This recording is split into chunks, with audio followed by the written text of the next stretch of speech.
Adobe Just spent a bunch of dough. has spent a bunch of dough. Oh my goodness. Actually, $2 billion. 2 B's. 20 B's. Sorry, $20 billion. $20 billion for Figma. So today we are going to be doing Lay's Pringles, the barbecue flavor that you can get at any convenience store. And I'm going to wash it down with a Ghost energy drink, the Swedish berry kind. How many are you doing at once, Lewis? How many Pringles Provides can you do at once? legendary energy with epic focus, 0 sugars, and no artificial colors, Lee.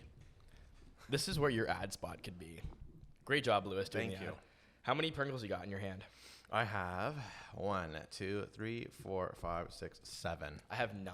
You have 9. If I give you one, we both do it. But that's germ. Here, you take No, that. no, just give it. I don't give a damn about your germs. Okay, ready? We're gonna do eight individual Pringles. This is what 16 Pringles being bitten in tandem sounds like. Also, just like we were a tech podcast once ago. This is how we became the Nikado avocado freaking thing. You know, like, could you imagine we had like the ventilators and stuff because we're too busy fucking overeating. Okay, Ready? 3, 2, 1.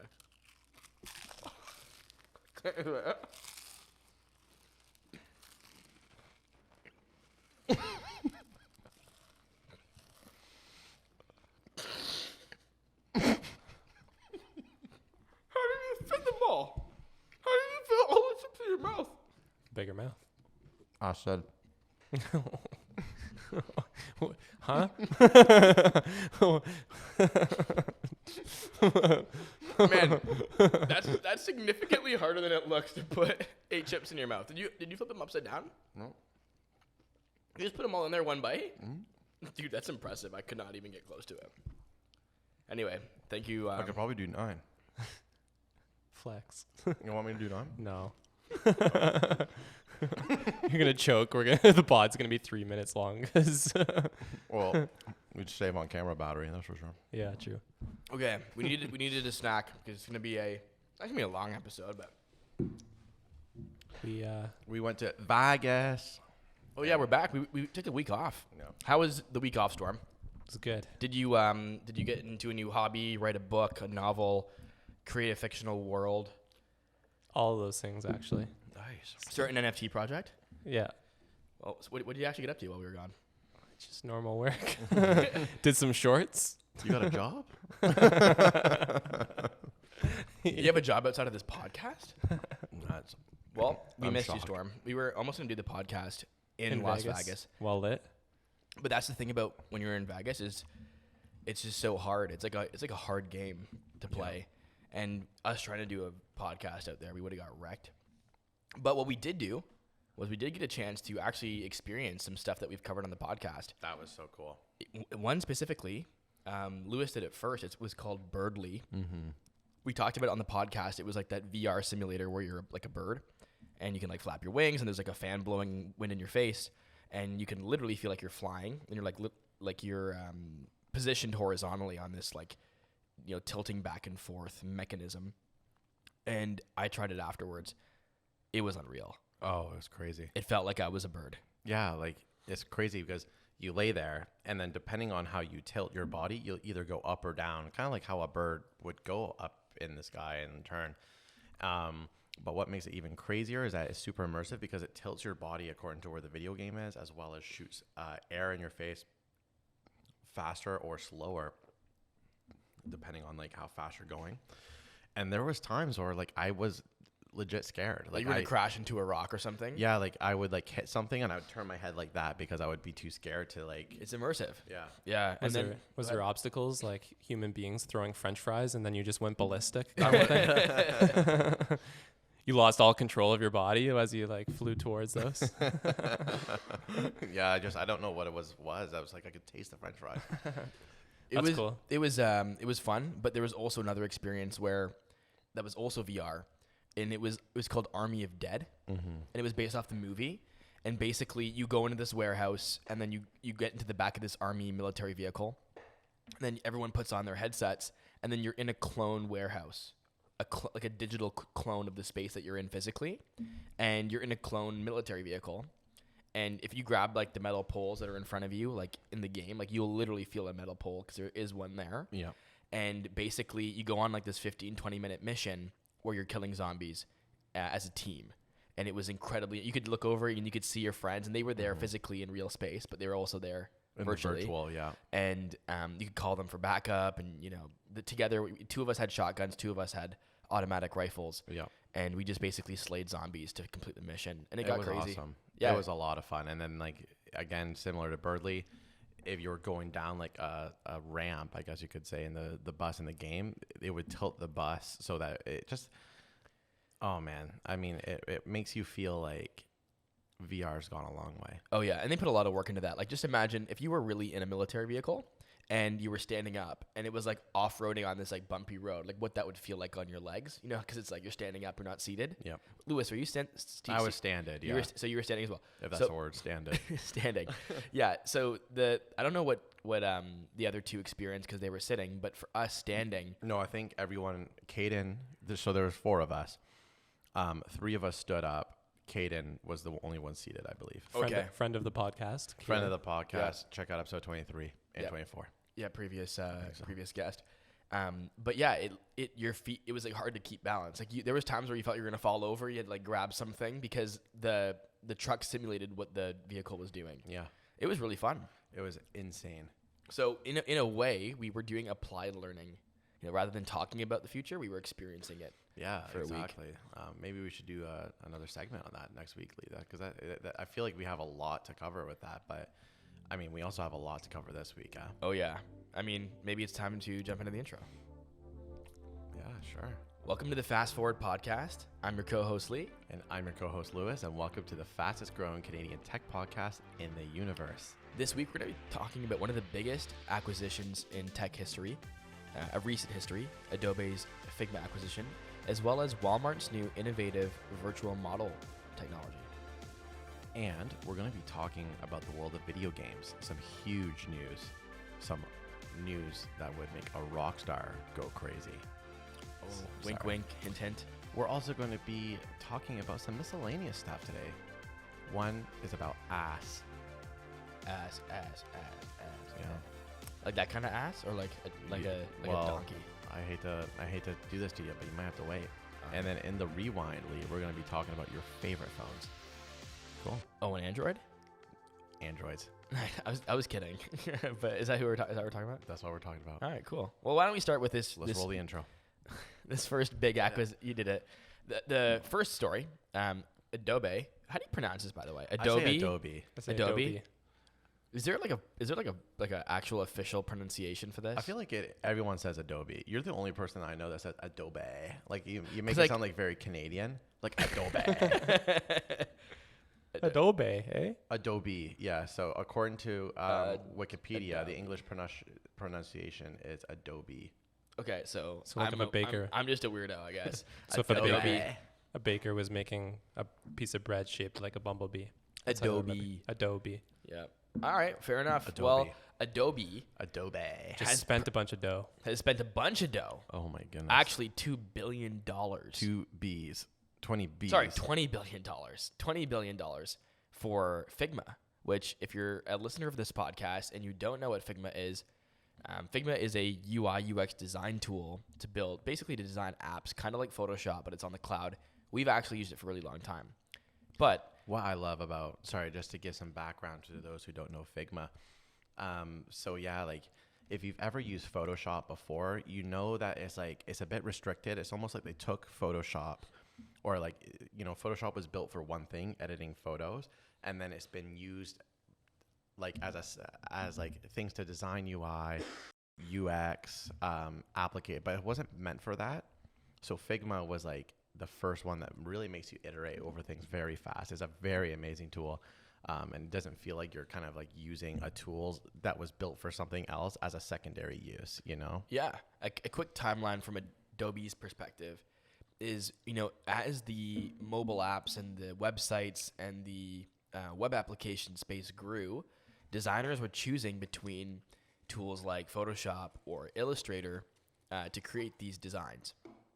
Illustrator is basically really great at managing vectors, and Photoshop is pretty much good at everything, but doesn't specialize specifically in designing interfaces. So they ended up creating an app called Adobe XD, Adobe XD, and there was another company called Sketch, which I used like 4 or 5 years ago, and it was like it was on your computer. You had to install it. It was a one-time fee rather than a subscription, but it wasn't cloud-based. And I think really shortly after we started using that, one of our employees wanted to start using Figma, and it was just too good to. It was such a great product. Because it took because and again, for those who are not who don't know, Sketch and Figma are basically the exact same thing from like a usability standpoint, but almost Figma just put it all on the cloud, and that was the issue. Sketch did an amazing thing, but it was like if I wanted to share you something, it was kind of hard. Yeah, it was not. It was nowhere near as multiplayer friendly as Figma is. So let's just talk a little bit about this acquisition because there's a lot of interesting tidbits to it. So number one, the company, I think Adobe paid like 50 times ARR, which is, just to give you guys context, is ridiculous, which means the company's not making anywhere near the money. So what does ARR stand for, Lee? ARR, sorry, I should have said that, is annual reoccurring revenue. Yeah. $150 million? No, sorry, 50 times their ARR. So that means Adobe paid the price of what they make today 50 times annually, which is huge. Usually that's a multiplier you never see in tech. Yeah. And it's because their growth pattern is like a hockey stick. Yeah. And if they continue, their trajectory could be huge. And literally in a year, that could be 25 ARR because they're supposedly going to go from 450 million to like 800 million by the end of next year. I also think too, like, I mean, if you've ever seen, think about all the competitors that Adobe. I keep thinking like in my head, which one am I saying right? I keep thinking like Adobe was the only player in the game that is like actually taking some of Adobe's lunch. I mean, really? I only think it's Figma. Figma was the biggest threat, not to just Canva too. I wouldn't even say Canva really. No, I would say Canva. And I'll tell you why. We'll talk about Canva. Actually, we should definitely talk about Canva because that's an interesting company as well. But Figma was a threat to the entire suite, to Photoshop, to all of them, and simply because they've built on the cloud in a way that Adobe would take them so long to catch up. And I really do believe, and we'll talk about this in a minute when we talk about our predictions, but I think Figma has plans to do all of it, to do like Illustrator and Photoshop and everything in the cloud. And Adobe had no choice. They had to buy this business because it was the biggest threat to their company. I mean, they gave up like I feel like it was like 10 or 20% of their market capitalization just to buy it. Like this isn't the biggest acquisition ever. I think even WhatsApp was like 19 billion. Well, Microsoft with Activision was 80 billion. Yeah. Right. So this is not the biggest, but compared to the company itself, they've purchased a company that, in respect to their own size, it's huge. It's huge. You never see this. It's almost like you said it was an acquisition. It almost seemed like it was a merger at that point, right? Yeah, literally. So I guess a couple of tidbits that I'll mention. So obviously Figma's we started using it 4 years ago, which would have been like 2018. Yeah. 2018, they were still they were like making no money at all, like less than $1 million a year when we started using it. But the crazy thing is they were founded in 2010, 2011 almost. No way. Yeah. And they made literally $0 for like 6-7 years. So just completely iterating on the product, trying their best to, find out what the market wanted. I think the CEO was literally going and visiting companies and working in their office and trying to figure out what they wanted in the product. Yeah, like he was just touring around the world doing this. So he's like a very product obsessed person. Yeah, and if you use Figma, you can tell that product is so good. It is so fluid. It works so well. So, hats off to him. This guy, him and his co-founder each made $2 billion. And I think they also have a massive retention package to stay on for a while. Yeah. But I got a couple questions. So let's hear it. Why Adobe had to buy Figma? Why did they have to? Well, I think their core, because I mean, this is kind of going on the tangent that we're about to go on about Canva as well. If we take Canva, right? Canva is almost like its own product specifically. It's huge. Canva is huge at the moment, and other ones are similar to it, are pretty big as well. But I think that only deals with one thing. Adobe has their own version. I think it's called Adobe Express or Adobe Photoshop Express, which might actually have been made because of Canva. Oh yeah. But it's specifically only like a small feature. I think two big things for me. One, the potential that Figma has, the amount of fundraising it has is huge. So like they were quickly able to take some of Adobe's like core offerings, such as the Creative Cloud, that being, Photoshop, Illustrator, Lightroom, etc. And then also we've seen a lot of times Adobe trying to like more successfully go to the cloud. Right now that we're still stuck on Adobe Photoshop, which is using the power of your computer to be able to power that application. And we've actually covered this on the podcast, but they've released a version of Photoshop that you can use on the cloud. But Figma has already taken this like a million miles already. They've done this for a very long time. So part of me wonders too if they're just wanting to get the tech that can get them on the cloud in a much better way. Yeah, I think you're right. The tech's already there, but I also wonder, a company as big as Adobe, they have the money to buy engineers and to build a competitor, but I don't know if they could. And if you're a customer and you use Photoshop, it's weird when you have expectations of that experience and they try to give you this cloud-based experience that's not as good, right? So it's almost like Adobe wanted Figma to go and push that technology forward just to buy them, because it would have been harder for them to get the traction with their brand and their customers. Like, for example, how many people have Photoshop documents on the computer? Imagine those Photoshop documents don't work because the cloud platform isn't backwards compatible. Yeah. Now you're pissed, but we're not pissed that a PSD doesn't work on Figma because new expectations from a new company. I'm just wondering too, as well, like the way designers look at Figma. Like designers love Figma. Love it. Like obsessed. Yeah, they're obsessed. I feel like the most passionate people are professionals when it comes to their software that they use. And whenever you look at some professionals, I feel like they never ever say good things about Adobe. No, they hate all the products these days. Yeah, like I feel like, Storm, how many times do you hear from yourself or other people, Premiere is crashing, After Effects is crashing? Like today I was editing a video, After Effects crashed 4 times. I have like 10 recovery projects because it keeps crashing. And then on Figma, it just like is so beautiful. And then FigJam came out, which was like their, which is Figma's like whiteboard tool. So beautifully designed.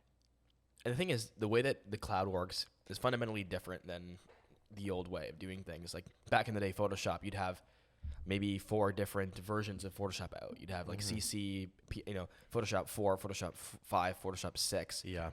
And then now you need to make sure that all the files are backwards compatible. And then there's like, layers and layers of technical debt being built. Yeah. Where with Figma, everyone's always on the latest version. Yeah. You log in, it's always the latest.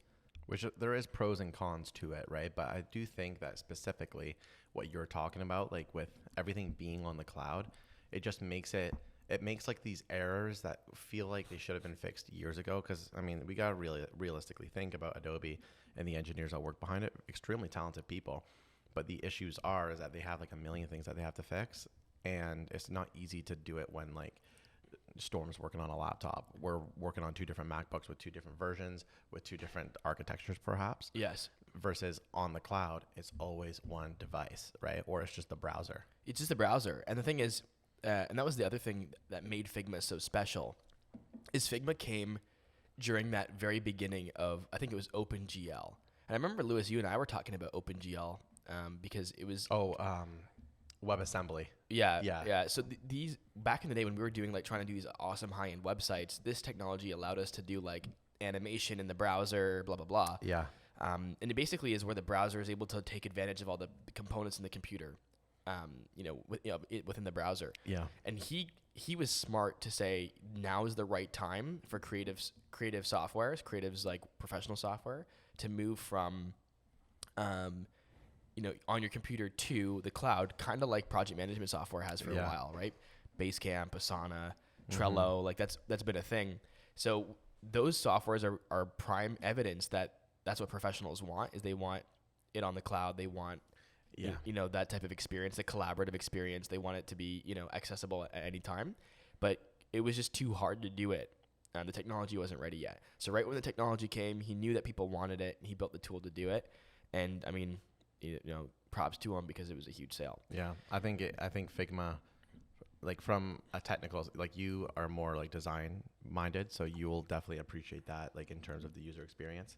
For me, like the programming that it took to build that, like using WebAssembly to kind of like make it, because when you use Figma, it's slick. Oh, it's smooth. No lag. Oh yeah, it's incredible feat. I have so much respect for those people at Figma.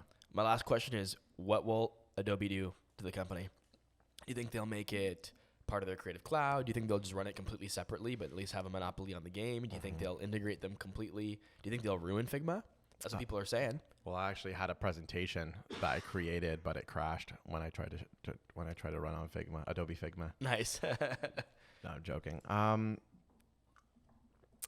don't know. I think they'll leave it as is. They won't. You don't think they'll ruin it? No. They'll bring the Figma team on. You know what must be funny to be a Figma team member that's now part of the greater Adobe ecosystem? Because you're just like an elite. Yeah. You're like, our company just paid that company so much money to bring them here, and they're only here because they were fucking eating our lunch. Yeah. I'm just trying to think. What do you think, Lee? I mean,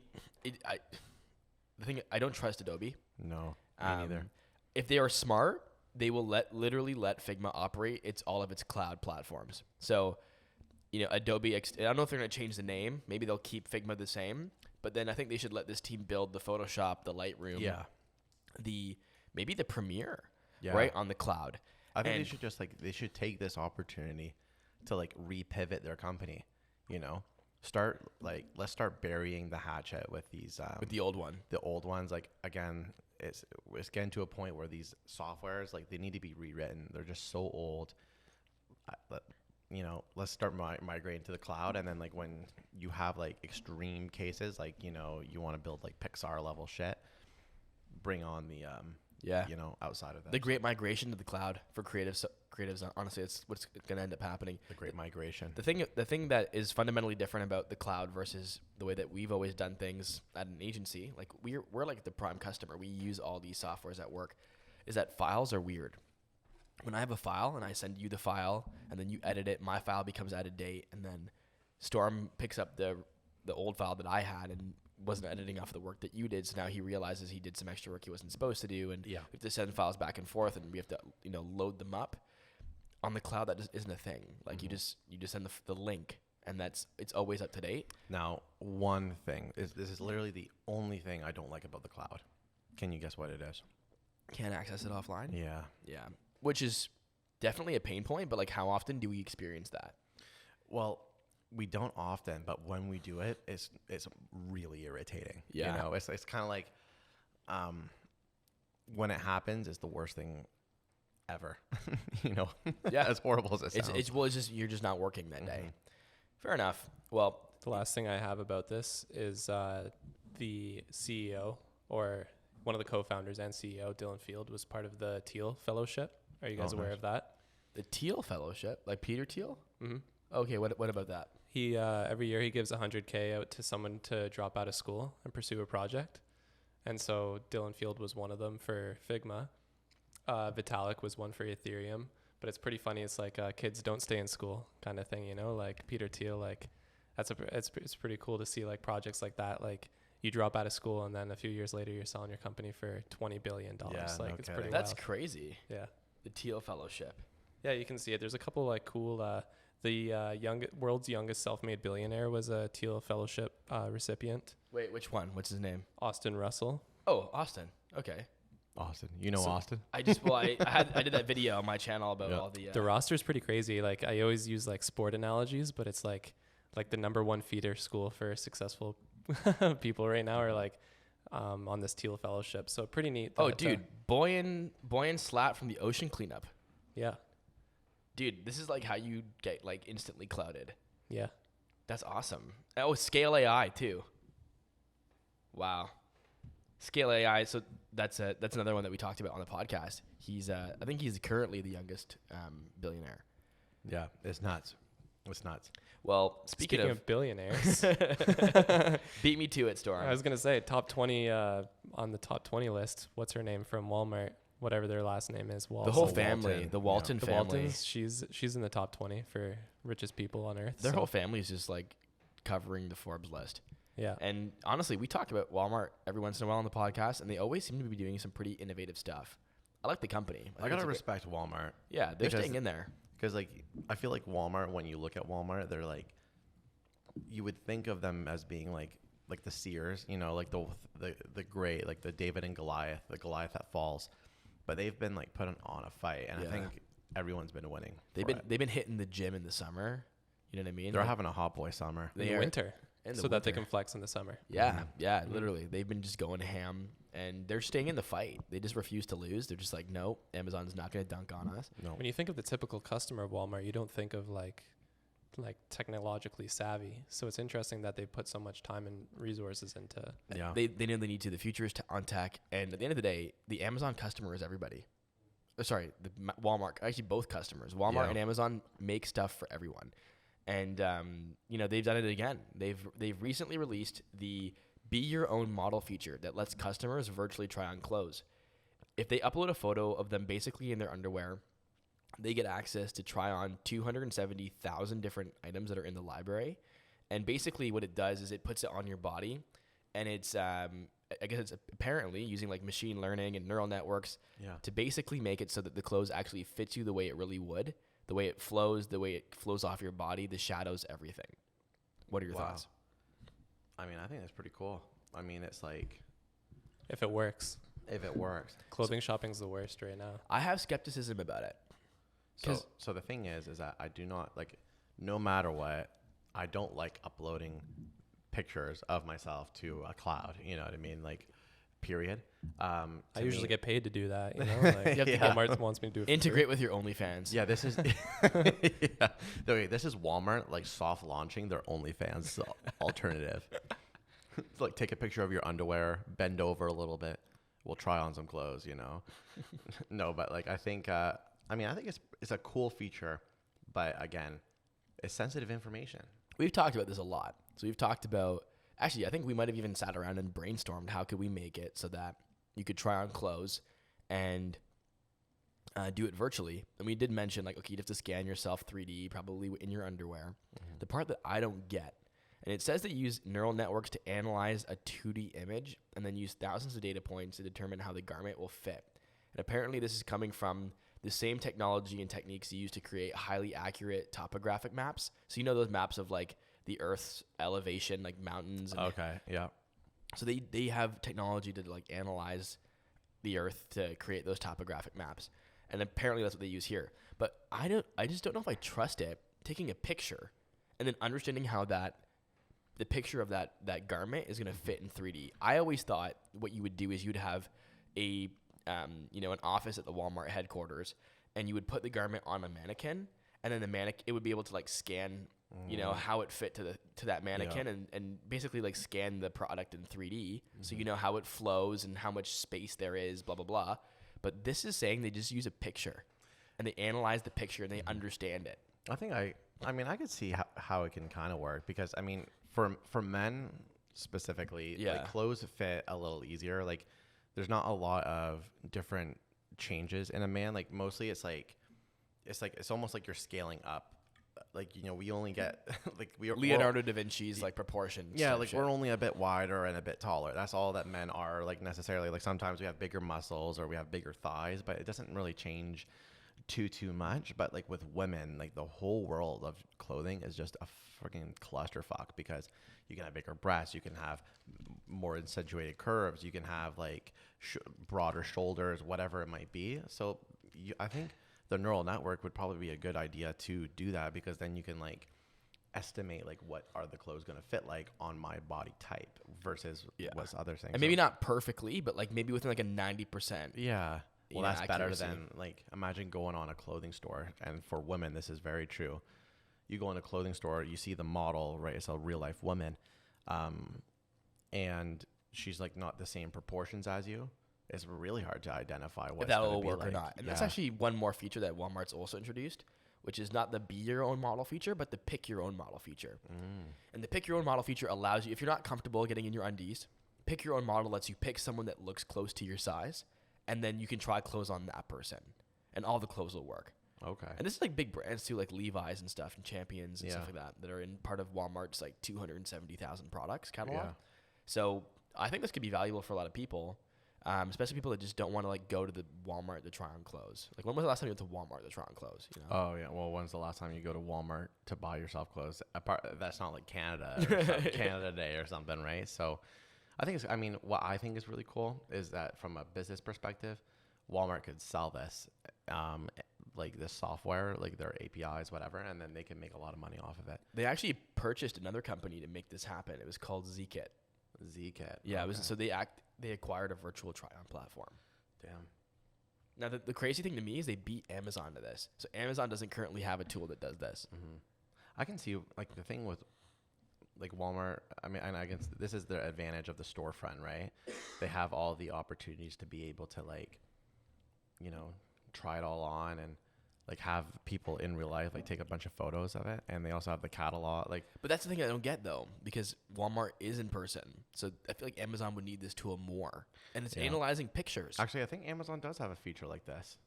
Not a feature, but I think that I saw an article about them doing some sort of thing. I mean, it's not live. Yeah, that's true. This one's live. Oh, this is live right now. This is live now. Yeah, Walmart's YouTube channel uploaded a video about it. Damn.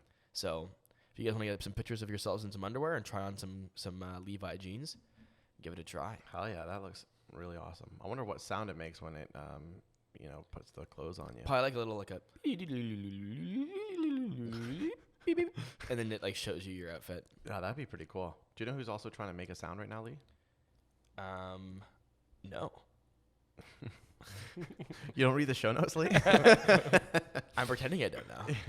Yeah. Wikipedia. So, Lee, I'm going to name you the brand, and you're going to tell me what's the iconic sound, okay? Okay. So, Netflix.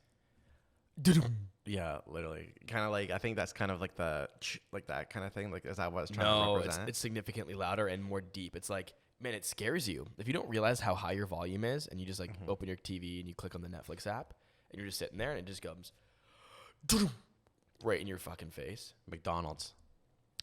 Yeah, I'm loving it. Whatever. Windows 95. Oh, I can't remember that one. Shit. If you played it for me, I'd recognize it. Yeah, I forget too, but it's like, it's iconic, right? Like whenever you hear the sound, you affiliate yourself with that brand or whatever it is. Now, how about Wikipedia? What sound do you hear about Wikipedia or what sound do you hear that makes you think of it?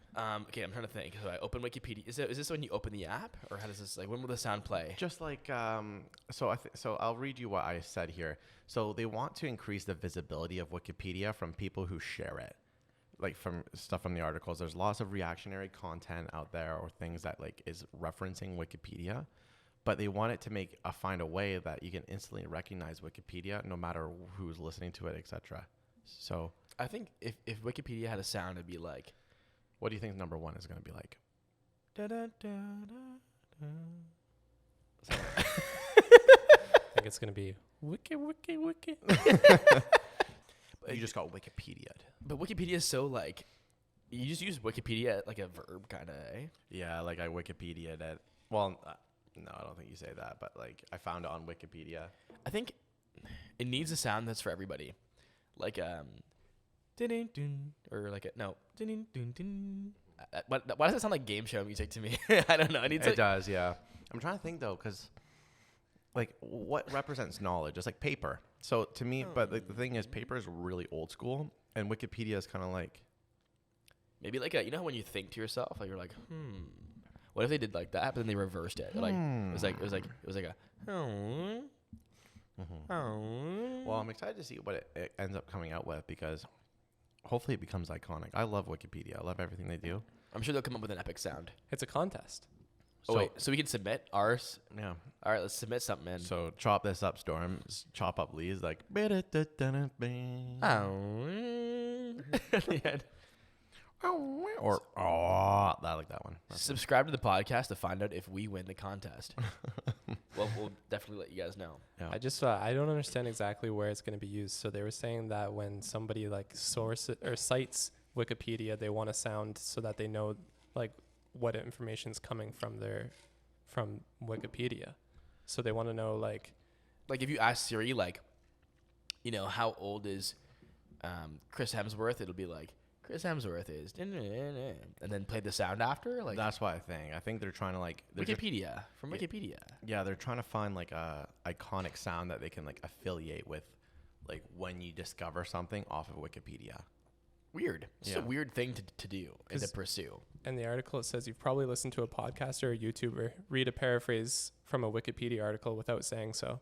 So I don't know how like How they're gonna even use it? no. Like, are we gonna have to download the Wikipedia file? So Yeah. like I guess this is like, yeah. I don't. I don't It'll be understand interesting. it, but Wikipedia is a smart company. I'm sure they have a reason for this. And because they're a nonprofit too, they just also have different issues as well. Like when you're like the biggest like website on planet Earth, basically, and you make no money apart from like donations, it's like, Dude, we talked about this in the podcast. They're rich.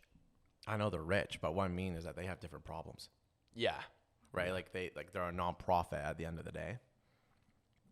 So crazy. So in the why does they want one, it says you probably listen to a podcaster or YouTuber read or paraphrase a Wikipedia article without saying so. I wonder if they want like a producer tag, like at the beginning of the song. It's like to DJ Khaled. It's like Wikipedia,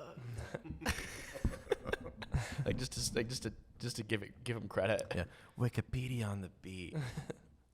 George Washington died on. It's funny. I was actually reading Elon Musk's Wikipedia article recently. Oh, And- nice. and- That doesn't surprise me. And he had an ex-girlfriend, and I forget her name actually. Let me pull it up here. Her name was Jennifer Gwen, which she's got 2 first names. But Red flag. yeah, moving past that, I heard in the news that she's actually trying to sell all of his old stuff. This is like one of his first girlfriends from college. And at first I go, you know what?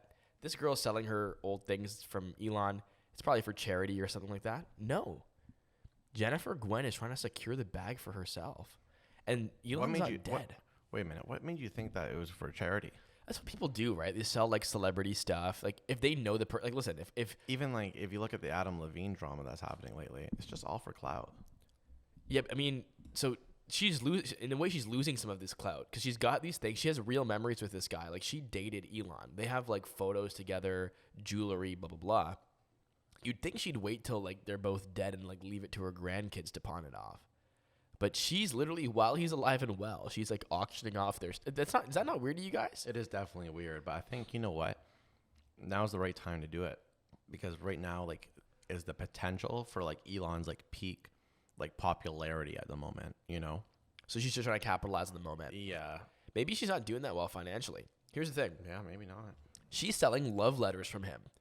And they're expected to sell for like $10,000. An Elon Musk love letter that he wrote, "Happy birthday, Jennifer, a.k.a. Boo Boo. Love Elon." For only 10K? I might have to buy that. I thought it was, I'm thinking like you got a handwritten letter from Elon. Like these are worth a lot. There's original candid photos too. Yeah. Might be a good investment, honestly. Better than NFTs. Yeah. People were spending like a couple of $100,000 on a fucking ape. This is like 15 grand. You get a piece of history. The greatest entrepreneur to ever live. And his college horniness. Yeah. Like you're getting the most, here's the thing. I'm trying to find. Do you think Steve Woz. if I was Elon Musk, I would just win all the auctions, get all these things back, sign them, and then sell them for twice as much? That's smart. Elon should Just to buy dunk them on all. his ex-girlfriend. Yeah. But then at the same time, his ex-girlfriend's gonna make a bunch of money. Like, dude, look at this. Okay, I know it's different because Steve Jobs is dead. Kanye You know West. what? Yeah, go ahead.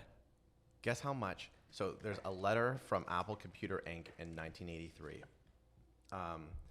that Steve Jobs signed this. It's a letter from Steve Jobs to this person. I'm honored that you'd write, but I'm afraid I don't sign autographs. That's what the letter says in type. But then he actually signs it, Steve Jobs. Guess how much that's going for? $50,000 or more. $500,000. $500,000. $500,000. Now I know Elon Musk is not dead, right? Kanye West says like Steve Jobs is dead. Like, come on, $10,000. I think that's why I was weirded out by this, because she's selling it while he's still alive and well. That feels weird. I wonder if Elon could claim that they're half his, like he wants like half the money from them, and just like shower her in legal issues so that she makes no money. Oh, you know what? Just like sue the shit out of her. On the same website, they have the exact same, like they have like the Elon Musk stuff. Oh, on the same auction site? Yeah. So it's rrauction.com. Yep. It's Boston based RR auction. Yeah. Elon Musk original photograph, 1994. That's the year I was born. Elon Musk signed $1 bill. What? Why would he sign a $1? What's the story behind that? I don't know. It says that's illegal, right? We can. He can't deface currency. Right? Oh yeah, true. Sue Elon Musk. This is evidence. Yeah, I mean that's not. If I was Elon Musk, I feel like I'd been hacked. Honestly, it's at $17,000 American. That's like low key. Like, I mean, when does it end? It ends on the 22nd. Tomorrow at 7 p.m. If Jobs got up to 500K, that means when Elon dies, and This is gonna be worth $1 million. yeah, And you could get it for $25,000. Honestly, this is not investment advice, but that's a good buy. Yeah. That's a good buy. If I had 25 grand, I swear to God, I'd buy it. Is it a good buy or is it a good buy? It's a good buy. it will become a good buy once we're saying our goodbyes to Elon. Poor You know- little Elon. He's gonna outlive us all. I don't know what we're saying. He's got enough. You know what else people are saying goodbye to? They're saying goodbye to all these GTA 6 rumors. Apparently, there's some evidence now. Lewis tried to transition with the hack thing, but you glossed Wait, over what? it. He's like, Yeah, I was like, if I was Elon, I'd feel like I was hacked. and you kept going. And then you kept going. Yeah, that's hilarious. Cool. So, Lee, you and I made a joke on April 1st about GTA 6 being announced. Now, they couldn't announce it, but GTA 6 was leaked. So, videos of demos of the I actually of the haven't game. seen this yet. Have you guys seen the clips? Yeah. So Did it look good? So here's the thing, okay? The GTA 6, it was pre-alpha. So again, it's very, very like, it looks like an unfinished game. It looks like a tech demo. It looks less than a tech demo. Oh my God, there's 20 minutes of gameplay. Yeah, and with screenshots. So there is one thing that is confirmed, that is the game is going to be set in modern day Vice City, so in Miami. So this is pretty cool. I did kind of want like a nice retro look to the game, which would have been really cool, but I understand why they didn't do it. But in this game, you play as a woman and a man, similar to how like you can control 3 people in GTA 5. But yeah, so an unauthorized party claiming to be the same 18-year-old who hacked Uber leaked gameplay footage of Grand Theft Auto 6, which isn't expected to be released until 2025, 3 years prior, and they freaking leaked it. Wait, what? It wasn't supposed to be released for that long? Yeah. Oh man, that kind of sucks for these guys. They this kid just like recklessly like ruined the whole surprise. Yeah, and it sucks too because, like, I mean, you work with software, like, you know, with me, so you understand like the early state that some products can be in. Oh, right? yeah. And how like Honestly, this looks pretty good yeah, well, but like it, for what it is. yeah, like if you look at the Red Dead Redemption 2 engine, it's very new, it's really good. But think about this, Lee. Remember showing a client an old, like, it's almost best to not show a client an early version of a software because it makes them think that it's close to the final version. They don't understand. They don't understand, and I think this is what the internet has got, because GTA 6 has made a lot of people disappointed, which is like funny because like the game's not even close to being finished yet. 3 years of development is still going on. So This kid's like the guy that tells everybody about the surprise birthday party. yeah, they tell Santa's not real. They just ruined the surprise. Yeah, like let my parents tell me that. Yeah, you know, if I'm working at Rockstar Games, I'm probably pretty disheartened right now because you know people are seeing it before they're supposed to be. The game looks really cool though. It does look good. You know, the opening scene, they're like in a strip club. I'm like, this is classic Vice City. The thing with GTA 6 is that, or some with Rockstar, is that they're always looking to take a mechanic, and they always like to escalate it. So in this game, you can like pick people up, The physics are a lot different. The way the cars are super realistic when they crash, so it looks like they're going for a more realistic way. But something that is pretty good too is that a lot of videos have come out about GTA 5's pre-alpha leak, and it looked even worse than what it was currently, right? So it just shows that there's room for growth here. There's lots of room for growth. The picture on the article, the blonde girl looks like Bernadette from The Big Bang Theory. Yeah. Looks like Oh yeah. Oh my God, And the guy looks like Adam Levine. It does Oh look my like Adam God. Levine. Maybe that's the story. That's the story. But the good news is, though, guys, is that the game does not look like ass. Yeah. But do you know what is ass? A lot of things. What? The new mayor of Grand Forks, BC. What do you be saying? He's ugly or? Lobo the donkey is the latest to declare his candidacy to become mayor of Grand Forks, BC. So there's going to be a mayor that's a donkey. You mean a literal donkey? An actual donkey, not like a stupid person. Can he literally win? He can. He can win. What are the rules about donkeys running for? Well, here's the thing. So the only problem is that the papers keep referring to candidates as a person. But other than that, Lobo has everything a mayoral candidate could need. He has the looks, he has the support, and he's going to kick ass around town. He said it, not me. So wait, hold on. So could the city of Grand Forks, BC, could they actually elect him, and then he would literally be the one sitting in council meetings? I think so. There's no way. And then also there's like I know there's some dogs that are mayor. Really? Yeah. Today that are actively mayor in their towns. Yep. Are you This is not real. No, they are. Okay, where? I don't know. Like, I'm not making this shit up. But Saw it on TV last night. It was a documentary called Air Bud, the mayoral candidate. yeah, but A documentary. but the dogs do a really good job as mayor. They're really rough on crime. So there's a Wikipedia article about non-human electoral candidates, and there's a bunch of examples. And a bunch of them got elected into office, not just candidates. So a billy goat was a city councilor in Brazil. Mm-hmm. A brown mule was a candidate for a Republican precinct in Washington. Bosco the dog, a black Labrador, was elected mayor in Sunol, California.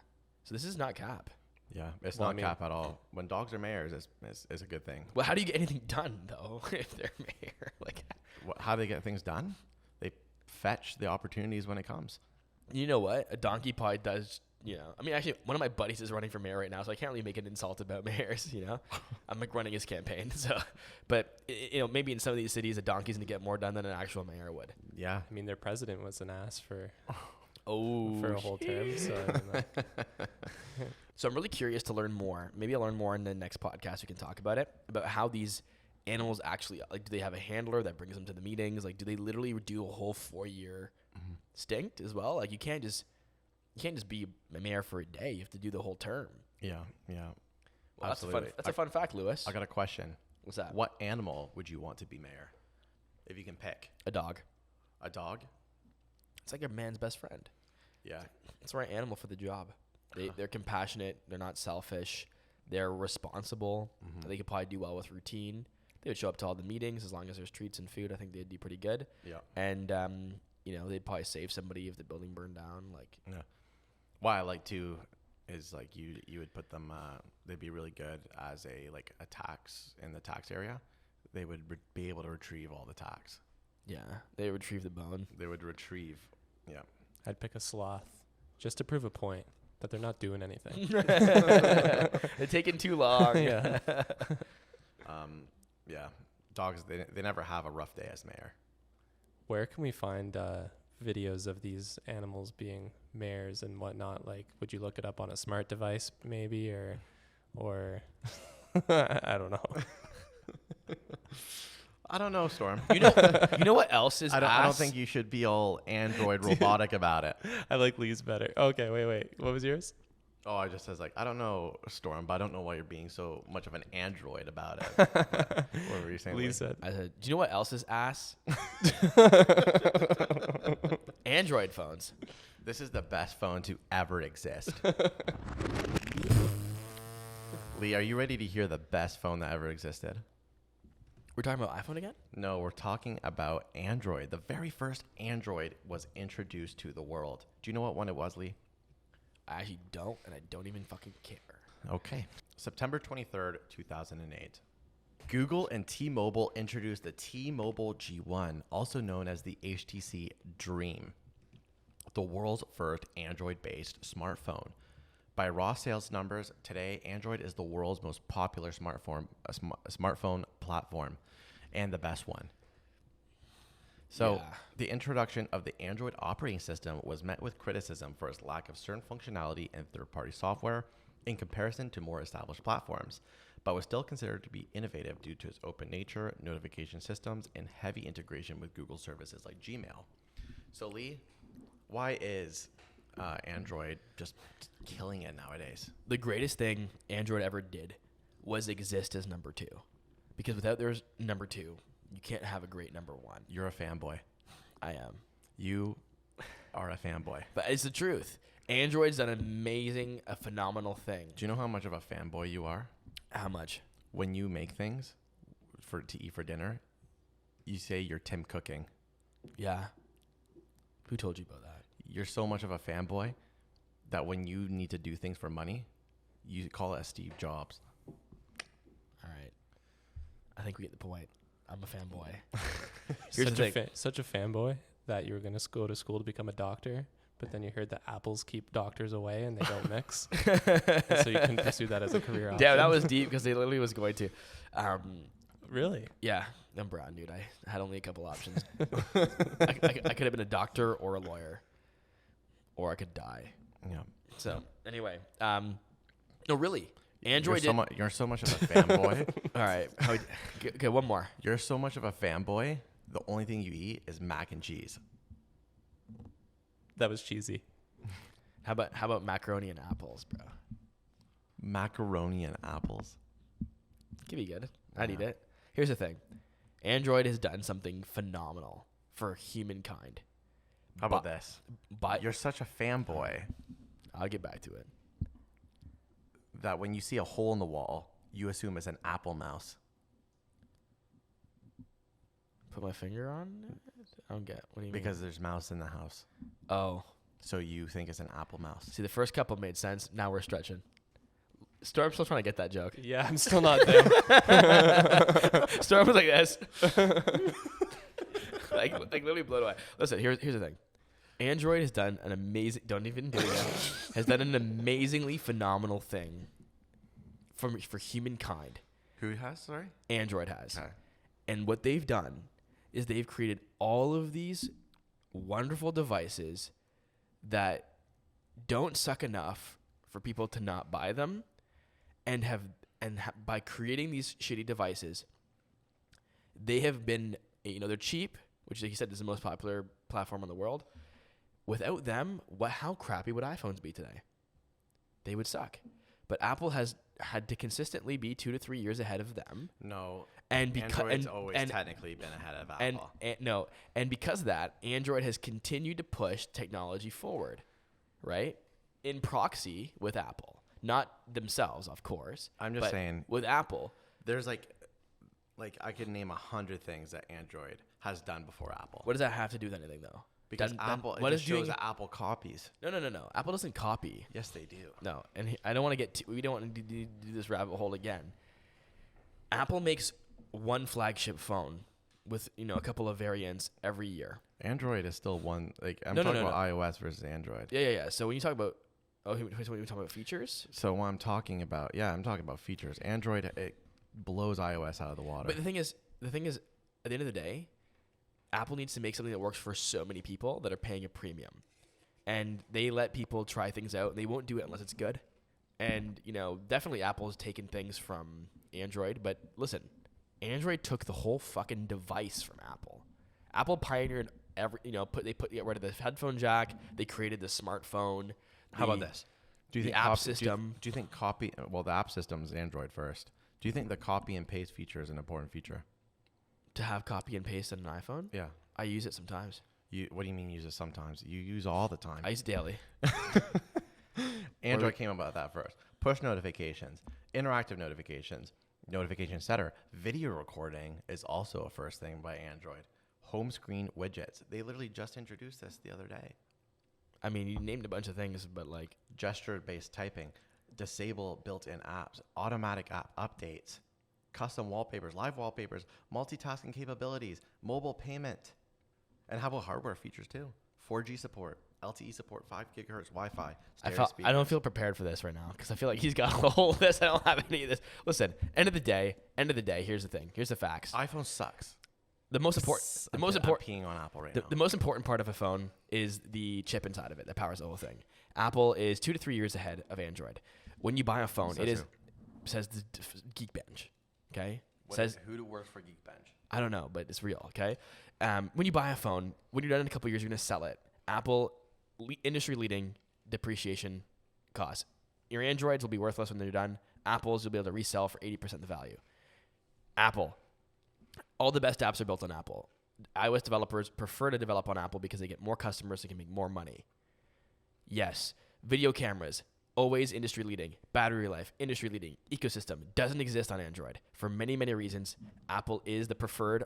If you look at any pro athlete, celebrity, you'll never catch them rocking an Android. You know why? Because when you have the option, you make the best choice, and that's why Apple's the best.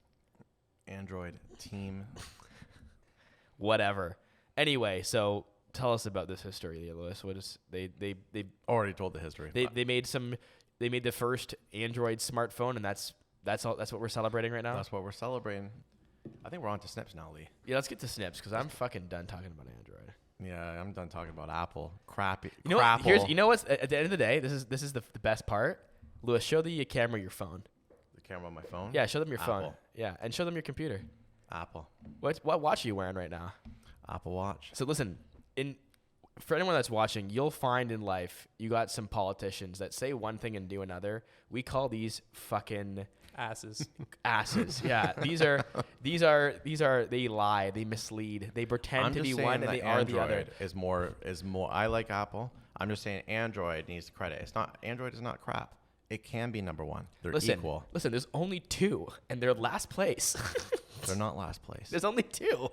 They're not it's last Android place. and Apple. You're like trying to give credit to it's like when kids come home and they get a participation ribbon, you know? There's Huawei. Like participation ribbon. Android's better than nothing. Huawei? Bro, It's not. They use Android. Bro, you're Yeah, being true. indoctrined. I'm just saying. Listen, if you ain't first, you're last, literally, in the fucking iOS race. Crapple. It's my favorite movie. Yeah, Talladega Nights. Mm. It's a classic. It was the first adult. Well, I was about to say the first adult movie I've ever seen. But that was on. That's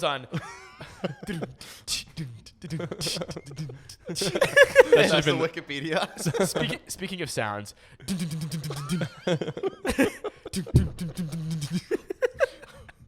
Oh my God, those 2 sounds everyone will know, but cannot say. All right, what do we? Or Dinner.com. All right. Snips, guys. What do we got for Snips? The future of working might be at the ballpark. The Seattle Mariners offered a one-time work from the ballpark ticket.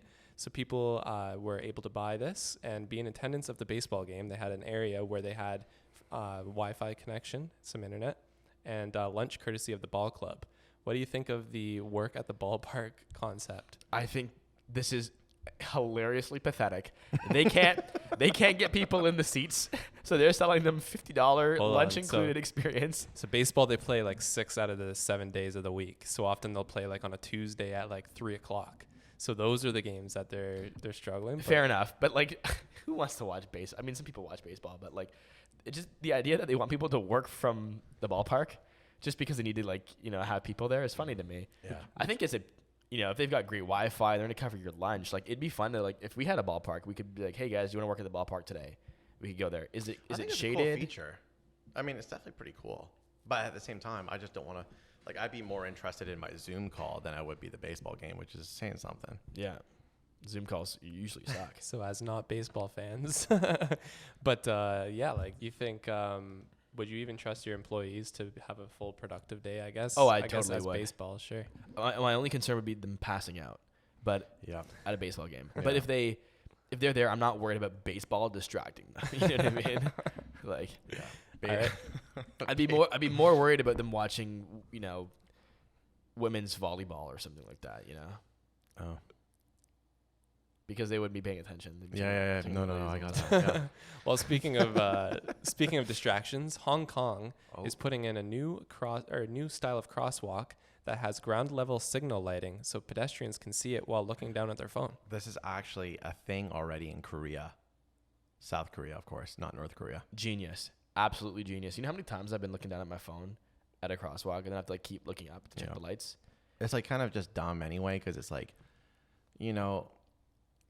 why do I have to sit and wait? You know what I mean? It'd be nice if, they've kind of implemented it already with that, in Toronto and Boston, they had the noise, right? Yeah. For blind people. But if you have headphones But I in. have headphones in, right? But here's the thing. This is coming way too late. People have been looking down at their phones since 2012. Do you know what I mean? Yeah, before. But it's a mainstream problem. It's been that way for a decade. These are coming out just before AR. Yeah. Which, who knows? Will people be looking? It's bad for your neck. It's bad for your posture. I'm looking forward to a world where everyone's just walking around with their heads up.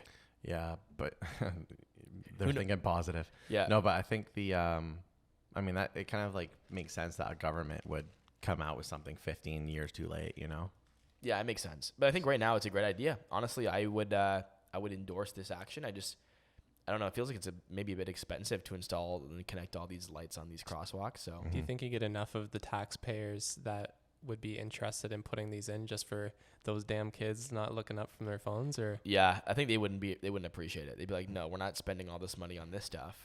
Yeah, but that's boomer mentality. You know what I mean? Oh, my tax dollars. It's come on. I think it's a pretty cool feature. But how expensive is it though? That's actually 'cause you gotta hook up electricity to it. But it's also accessibility too. It's not even just for people with the phone.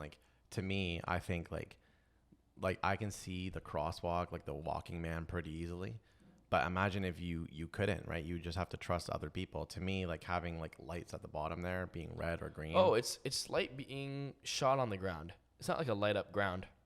yeah, I thought it was a freaking the floor was just lights with a glass over it. Kind of like what that one company did a long time ago with that. It was electro roads or something. And yeah. I thought that's what it was. But No. they're just flashing red light at the ground. That's no problem. Yeah. Why not? Let's do it. Yeah, it's a great idea. yeah, right on. So talked about DALL-E a little bit on the pod for the last couple episodes, but there is a claim on the internet right now that AI image generators keep producing the same disturbing woman. She just keeps showing up. So if you guys Google Loab, Loab, it says Google her if you dare. It keeps appearing in photos, and people are freaked out that it's maybe the face of AI. You know what though? Actually, there's a classic internet meme, or not meme, but a creepypasta, whatever you want to call it. Oh, I forget what it's called, but there's a woman that looks exactly like this that's told in scary stories where if you look in the mirror, I believe it is, she appears. It's very popular. Maybe DALL-E just grabbed that many times. I think she just has she just needs a skin ointment. It looks like. Just see the dermatologist and apply some cream. There you go. Oh, Momo. Search up Momo. I love that Loab is, if you Google images. Ew, Lewis. Why would you even mention this? Right. This is disgusting. Momo. This is not a real person. No, Momo's not a real person, but if you think about it, it might be real enough for an AI to be tricked a little bit. And you know what? I'm getting clown vibes from this Loab. It's mixing a clown with a clown makeup. I love that there's a Disney character named Loab that shows up in the Google images as well. So it's all this creepy woman, and then there's this little blue guy from I don't even know what show. That's crazy. What if Loab? You know what though? I can see that being the face of our AI. Who named her Loab? No, that cannot be the face of AI. That's weird. Why would AI have the real face? It's the AI presenting itself to us. Yeah, and it's saying I'm here. Why would it choose such an ugly form if it could choose so many forms? What if it didn't choose though? What if it true. just became that? Doesn't make any sense. That is technically the most beautiful woman on earth, and we just don't know it yet. I refuse to accept that. Also, AI would choose that form. Well, on the note of AI scraping the internet for composing things. TikTok, which we already talked about last week. Instagram stealing BeReal's features as BeReal's popping right now. TikTok is also doing it now. So now we have two that are everybody's all in on the BeReal concept. You know what? TikTok just hit its Zuckerberg era. Yeah, I was about to say that. Yeah. TikTok just evolved into its final form. It's now doing what Facebook. It's actually funny. TikTok stole Facebook's tactic of stealing social media features. So it's like some stealception happening. Yeah. It's like, who did they really steal? Did they steal from BeReal or did they steal from Facebook? And then by stealing from Facebook, they just did what they were supposed to do because Facebook would do that. You know what I mean? It's so meta, which is funny too. Because Nice. Damn, there's levels to that. Yep. So TikTok, is that feature out now? This new feature called TikTok Now? I don't think so. I haven't seen it yet. Instagram's working on IG candid chat. Now, here's the thing. We talked about the BeReal like way back. We were early in the podcast. I mean, that's what happens when you listen to Fast Forward. You get the early up-to-date scoop. We were talking about this like episode 3 or something like that. I think it was like 12. Okay. Yeah. Really? Yeah. Damn. I still use BeReal. But I don't use it anymore. But maybe I'll start because I feel like my girlfriend uses it now. Maybe people are starting to pick up. But I like Instagram stealing it. I think it's a great idea. And I think TikTok as well, doing like a video version of that is exciting. I do think that might axe BeReal though. Yeah. Because if Instagram today launches a BeReal type feature, when you log into BeReal and you take your photo, that work that goes into taking that photo and being disturbed at whatever time, now you get like 10 to 15 images from friends that you have.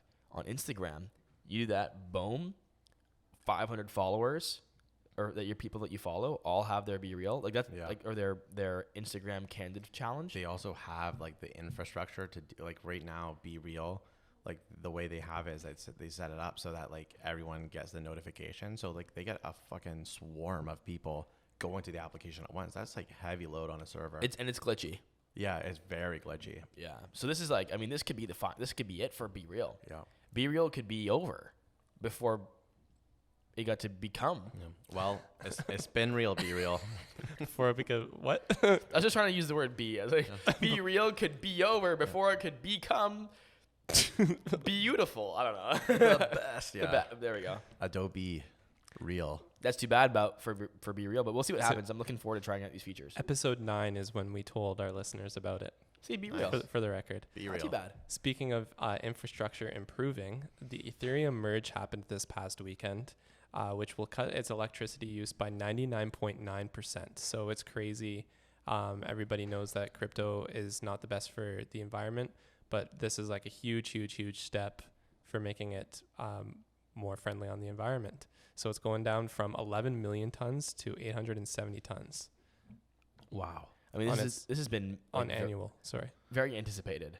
11 million tons to 187 tons. That's 870. Wow, that's like Ethereum. That's like Vitalik going hard to soft, you know? I was ready for the joke. So less than what's needed to power 100 U.S. homes for a year. Wow. So it's a big step. Oh my gosh, that's actually huge. Wow, I didn't realize it was that big of a deal. What's huge? Sorry. I can't help it. I'm sorry. Vitalik. It's just a huge step forward for an industry that's so criticized about how bad for the environment they are, and this is something that all of the big crypto talking heads would mention, is that it's early and that they will get green. And I think Ethereum being like the number 2 market capitalized cryptocurrency, dropping its use by 99.9%. Yeah. 1/1000th of its previous situation. Yeah, I think very impressive. It's very impressive. I think if Ethereum has done it, then it's going to because I know it's not number 1 in market cap, but I do think it's the leader in all of crypto. So I think people are calling for maybe a flippening, that it might eventually surpass the market cap. But this is the big part about this is that institutions can like invest in it now, because before it was like you can't do that because of the carbon effects, right? So now you have like maybe that even opens it up there, so it gives it a chance to become number 1 for sure. Now, how does this affect the gas fees and all that stuff? Like it's all changed a bit. I'm not so deep on it yet. Like you got some stuff on the blockchain. I do. But yeah, 99.9%. You usually only see that in like a Febreze commercial. You don't see that. You don't see that anywhere else. So Or like pretty impressive. A great app's uptime, you know. Yeah. We're up 99.9. Actually, never. 99.9 is crazy. Well, going the opposite direction of up, we're going down with Zuckerberg's wealth. It's taken a 71 billion hit. Pretty crazy. And he just announced too that he's having another girl. A daughter. Ooh, so that's he's going to be another. He's gonna need that. Yeah, money. that's going to be another. Like 50 billion right there. Yeah. God. So do you have anything to add to that, Lewis? I know you kind of mentioned that article. Yeah, no, just all tech stocks have plummeted a little bit, right? But Meta being the biggest one because of their huge risk of switching, industries basically. So pretty interesting that Zuckerberg dropped 71 billion bones. You know what? I think right now, if you are a traditional investor and you had got into Facebook or Meta based on their original business model, now is the time to jump. A couple of reasons. Number one, their core business model is completely at threat right now, at risk.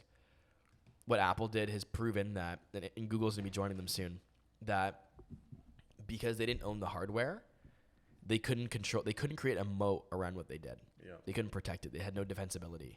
That's why Meta's building the hardware and the software now, so they don't have to deal with Google's and Apple's, pulling them out of the situation. So that's number one. Their core business model is completely at risk.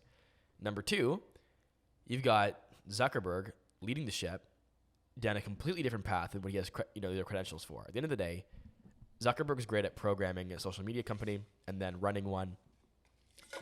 Do people believe that he has the ability to pioneer the metaverse? I think people don't. And then lastly, the company was overvalued to begin with. It was pumped like crazy during the pandemic. Just because people are spending more time on social media, buying things online. So you have to factor in that correction, factor in the risk of Meta's new path forward, factor in all the threats. I mean, even other social media platforms, there's not even just a threat to their ad program. There's also a threat to their social media audience with, TikTok looking to surpass maybe already surpassed Instagram, and growing at just crazy rates. So, you once thought that, Facebook was indestructible. They had, 2 billion, 3 billion users. They were not going anywhere. Their business was going to be printing money for a long time. Mm-hmm. Turns out that's not the case. Anytime there's a piece of the pie, people will go for it. So yeah, I don't think it's going to bounce right back. I think it's all going to have to do with how Zuckerberg executes the whole AR, VR, meta stuff. If he does it effectively, this company could become significantly more valuable than it is today because they're in the hardware and the software. They're going to create a whole new world. If they fail, this business is going to go down for a while. I think, you know what, I'm optimistic about the metaverse and the AR, VR stuff from them. I think for them. For them, yeah. They're the leader right now, right? And I just think that they've hired extremely talented people. They've have the right. I don't know. I'm pretty optimistic about it. I think it's good timing because Zuck was acquiring companies to do this. He acquired Oculus way back. Yeah, 2013. Yeah. Man had a vision. Yeah, and so his wealth has taken a bit of a hit, but somewhat surprisingly, WhatsApp has started doing their own content. I don't know how that kind of works, but the story that they went around was the origin story of Giannis Antetokounmpo. I should have had Lewis try and say his last name because I don't even know if I say it right. Antetokounmpo. But it's quite a mouthful of a last name. What do you guys think about WhatsApp? What's up with them doing something like doing their own content for WhatsApp? What do you mean doing their own content? So they funded and released a short film, an original short film. WhatsApp did. Yeah. Wow. So that doesn't make any sense to me. Can you stream it on WhatsApp? Yeah, I would imagine so, but I don't even know where that would pop up. But yeah, they said that the story helps WhatsApp embrace their multifaceted lives, talking about navigating relationships, identity, and adversity. So that's how they're connecting Giannis's story to what WhatsApp can do for helping people communicate, I guess. Interesting. So maybe it's more for marketing. Yeah. Yeah. Yeah. Hey, I think it's cool. everyone should do content at some point, I guess. I would say at that point, it's not even part of the product. It's just marketing. Yeah, like what? But I guess what's the idea? What would be the purpose of WhatsApp slapping their name on a short film? I think just mostly like using like brand recognition, I guess, at the end of the day. Like for them, like everyone knows what WhatsApp is, but whenever you contemplate like what you want to use, then like that's in the back of your mind, right? Kind of like similar to how car commercials advertise in the NBA or whatever it might be, Super Bowl. At the end of the day, every business that exists today is going to have to figure out how they're going to leverage content, period. Mm-hmm. Because, you know, the traditional marketing systems from before are dying. And if you don't know how to be a content, that's like, if you think about, that's why that Penn lottery business bought Barstool Sports, right? They had a massive online gambling business. I think they actually had some physical casinos too. I forget, but they bought Barstool Sports because Barstool Sports makes tons of content and can communicate to their audience. So either you're making content yourself, or you're buying or acquiring another content creators, or you're using influencers and paying content creators to make your ads, because that's the most effective way to communicate these days when you're advertising as content. So yeah, it makes sense to me. Bringing it back to the start, then a company that wouldn't make sense to make a short film might be like Figma. What do you guys think short film Figma could do for market fit? I think honestly, Figma could do a lot of short films. Yeah, like history of design, or even just documentaries about great apps that were created and how, because like the thing about people that use Figma, they ultimately want to create great experiences for people. But the thing is, you can't just turn it on. You can't just go, I'm going to make a great experience. You have to be inspired by something. That's what I'm saying. Like inspiration, like there's like, even with just the other day, actually, I saw a photo. It was a student who came up with the recycle logo, which is like one of the most crazy, which is like one of the most iconic logos ever, right? Like the triangle, that's the arrows, and it's just a picture, right? And him showing it. But part of me was just thinking, like, that's so inspiring to think that he went through a couple of iterations to do that. I would have loved to hear more about it rather than just seeing it in a single picture. To hear the story. Everyone wants to know the story. So that's what like Figma could do. Do you think the first one that he made, like the first concept, he like moved on to number 2, but he like recycled some bits from the first iteration? That's not energy efficient. Saw him straight face as he was talking. I knew something was coming. I was like, if I'm not, it's the opposite. If I'm straight faced, I'm telling a joke. If I'm smiling, then it's not. It's normal. But you know, I guess to answer your point there, Storm, is that even you mentioned Figma being like, maybe Figma wouldn't be I think every business can find a way. Yeah. No matter, and like even Figma could create an amazing series of like the great designers that made great experiences. And even if they didn't use Figma, maybe they used, you know, Photoshop or, you know, pencil and pen or paper or whatever. Mm-hmm. At the end, they'll still relate to the designer because they are inspired by new experiences being created for people, like new products. And that's what they make. They make digital products. So you could hypothetically do this for anybody. And I think we'll see more and more companies doing this. Just like the content machine's already just humming. People love Netflix and Amazon and Hulu and Disney, blah, blah, blah.